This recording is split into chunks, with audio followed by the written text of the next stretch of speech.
Ok, voici un exercice type. On définit sur R l'opération étoile. La loi étoile est-elle une loi interne de R? Donc c'est parti. On le corrige ensemble.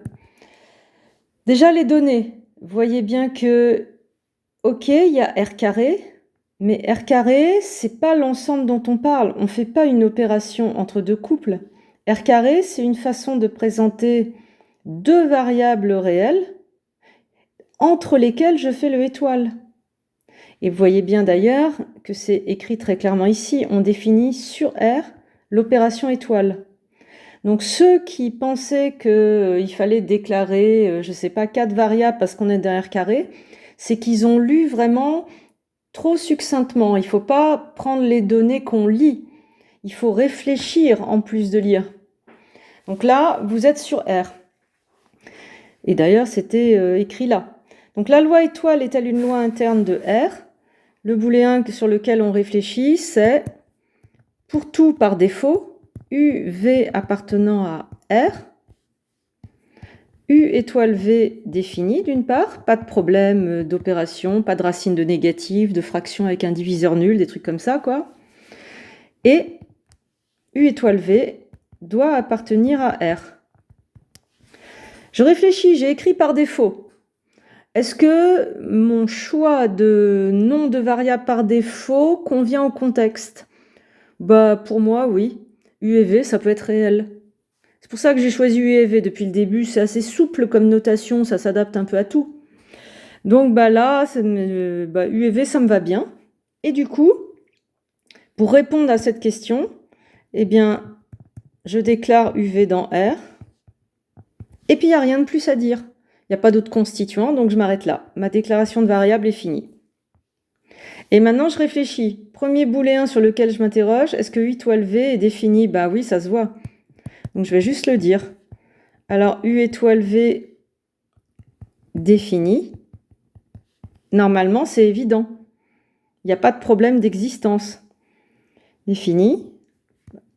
Parce que... Car U étoile V, bah, c'est juste une addition et la soustraction avec un produit. Rien n'empêche de faire ça avec des valeurs. Et j'observe que U étoile V appartient à R. Il n'y a pas de problème. Vous voyez bien que dans votre formule, on ne vous a pas fait construire U étoile V égale A plus B plus 3i, où I serait le nombre complexe usuel. À ce moment-là, on vous aurait donné un U étoile V qui, a priori, était un nombre complexe. Donc, c'était plus une loi interne. Ou on ne vous a pas fait construire un U étoile V qui serait une matrice. Imaginons qu'avec U et V, on vous fasse construire U étoile V égale UV 0, 2. Ben, votre U étoile V ne tombe pas dans R. Il tombe dans M2 de R. Donc là, ce n'est pas le cas. Vous voyez bien que votre formule, si vous remplacez U et V par des nombres, eh ben, vous produisez 2 étoile 5 égale 2 plus 5 moins 10. Un nombre. Enfin, un nombre réel. OK? Donc ça, si vous avez compris ce que vous manipulez, en fait, c'est un peu évident. Deuxième question. La loi étoile est-elle associative? Donc, étoile est-elle associative? Je prends mon booléen par défaut et là, j'ai compris que mes variables par défaut du cours, ça fonctionne très bien. Pour tout UV appartenant à R, est-ce que U étoile V étoile W va être égal à U étoile V étoile W? Et c'est une question ouverte, donc on met un petit point d'interrogation sur ce booléen, sinon il a l'air d'une affirmation. Et puis pour y répondre, c'est parti. Soit UVW appartenant à R, et ça y est. Mes variables sont extrêmement simples, juste des réels, il n'y a rien de plus à dire. Et puis vous allez observer. Donc vous observez d'abord le U étoile V étoile W. La parenthèse est prioritaire. Donc en fait, dans ce calcul, vous devez tout d'abord formuler ce nombre sans étoile. Donc, vous écrivez que ça, c'est U plus V moins UV. Voilà, ça, c'est votre nombre violet, reformulé sans le étoile. Et ce nouveau nombre, il faut faire son étoile avec W. Donc, c'est parti. Quand vous avez A étoile B, vous écrivez A plus B Donc A ici, c'est U plus V moins UV. Comme ça. A plus B, B c'est W dans ce contexte, moins le produit de A et de B. Donc moins le produit entre mon objet violet et mon noir. Et là, je range. Donc quand je range, je vois que j'ai U plus V plus W par ordre alphabétique, tout seul. Et puis j'ai des doubles produits. UV qui est ici. Et là, quand je distribue, j'ai U fois W avec un signe moins. Et j'ai V fois W avec un signe moins. Et quand je distribue, j'ai UVW moins par moins plus, comme ça. Et maintenant, on va faire l'autre étoile, l'autre double étoile, U étoile V étoile W.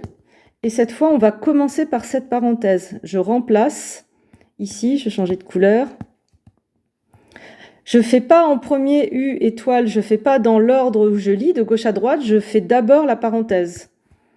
Donc je ne touche pas à mon U étoile, c'est pour après. Et là, je fais V étoile W. Ça fait V plus W moins VW. Comme ça. Et maintenant, je fais cette étoile noire entre A qui vaut U et B qui vaut V plus W moins VW. Et donc, vous récupérez U plus V plus W moins VW. Ça, c'est le A plus B.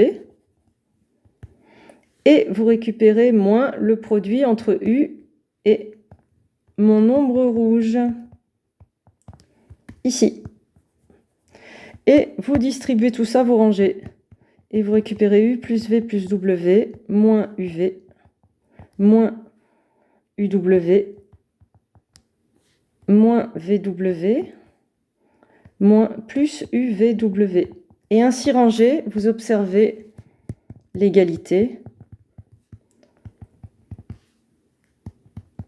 Et donc, vous avez observé l'associativité. Donc, ouais, elle est associative, votre loi. Autre question, la loi étoile est-elle commutative? Donc, là, vous avez compris.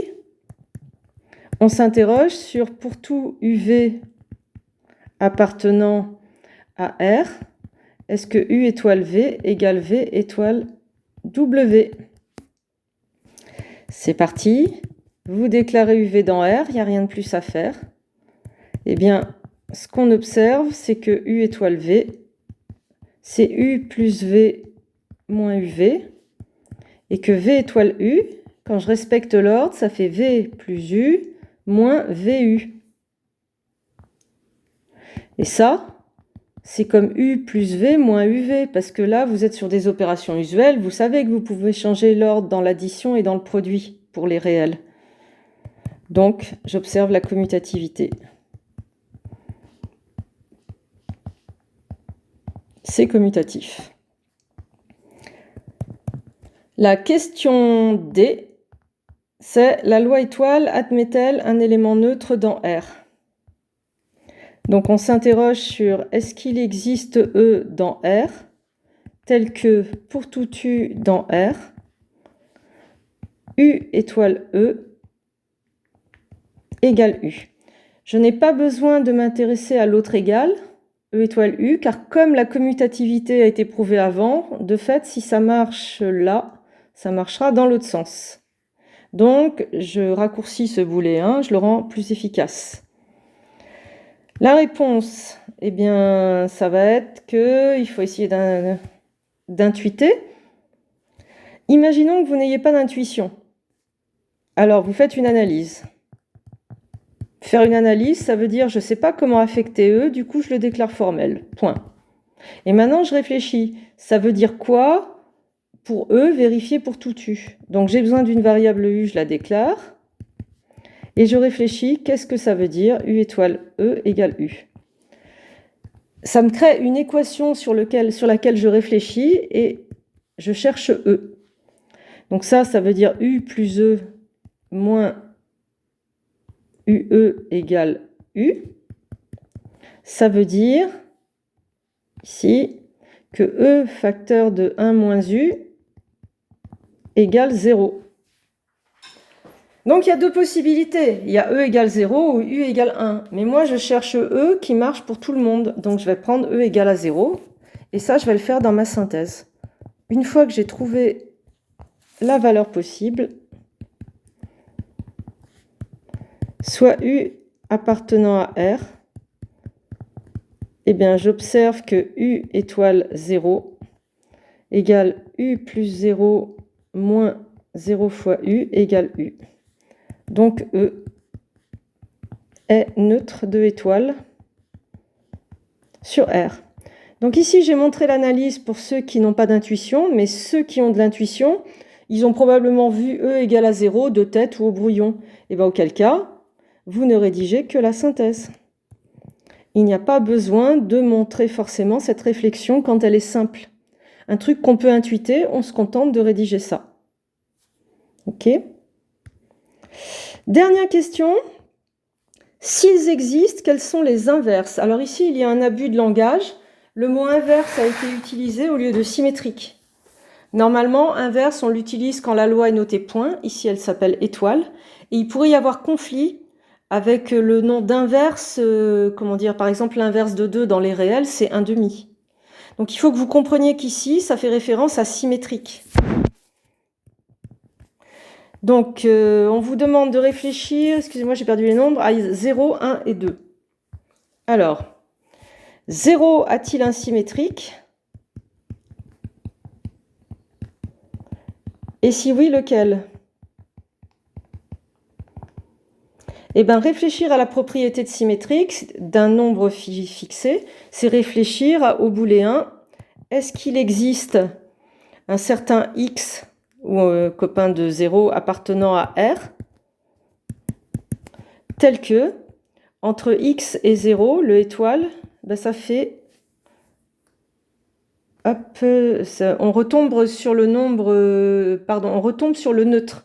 Donc en fait, le neutre c'est 0, ça fait ça. Donc comprenez bien qu'il y a deux rôles de 0 ici. Il y a 0 pour lequel vous interrogez sur le symétrique, il est là. Et là, 0, il intervient parce qu'il est neutre. Donc, d'ailleurs là, j'avais mal conclu, c'est E égale à 0. Excusez-moi, E égale à 0. Donc là, voilà. On m'interroge, 0 a-t-il un symétrique? Donc je me demande si 0 a un copain à x tel que l'étoile donne le neutre. Et donc quand vous y réfléchissez, eh bien, une petite analyse. Si vous prenez x dans R, et si vous réfléchissez à l'équation x étoile à 0 égale à 0, ça fait x plus 0 moins 0 fois x égale à 0. Ça veut dire x égale à 0. Donc en fait, 0 est son propre symétrique pour la loi étoile. Et donc la synthèse, c'est soit x égale à 0. Notre analyse, quand on a rédigé l'analyse, eh bien on peut l'utiliser. Notre analyse prouve que x est symétrique de 0. Voilà. On vous demandait de réfléchir à 1. 1 a-t-il un symétrique? Et si oui, lequel? Même chose. Ça veut dire réfléchir au booléen. Est-ce qu'il existe un certain x pour 1 dans R, tel que x étoile 1 égale le neutre 0. Là, on voit bien la différence. Donc, on réfléchit par une petite analyse. Soit x dans R, eh bien x étoile 1 égale à 0, ça veut dire x plus 1 moins x égale 0. Ça veut dire 1 égale à 0. Et c'est équivalent. Donc en fait, aucune valeur de x ne peut rendre vrai ce booléen, vu que ce booléen, il a la même valeur de vérité que celui-là qui est faux. Donc notre analyse...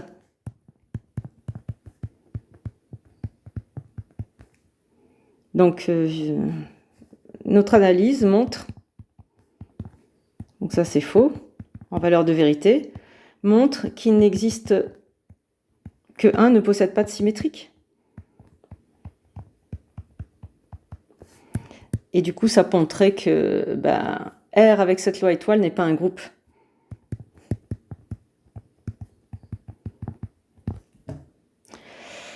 Je vous laisse, je pense que vous avez compris, je vous laisse faire pour x égale 2. Vous verrez bien s'il y a un symétrique. Et puis, j'espère que ça vous a aidé sur les notions de groupe. À bientôt.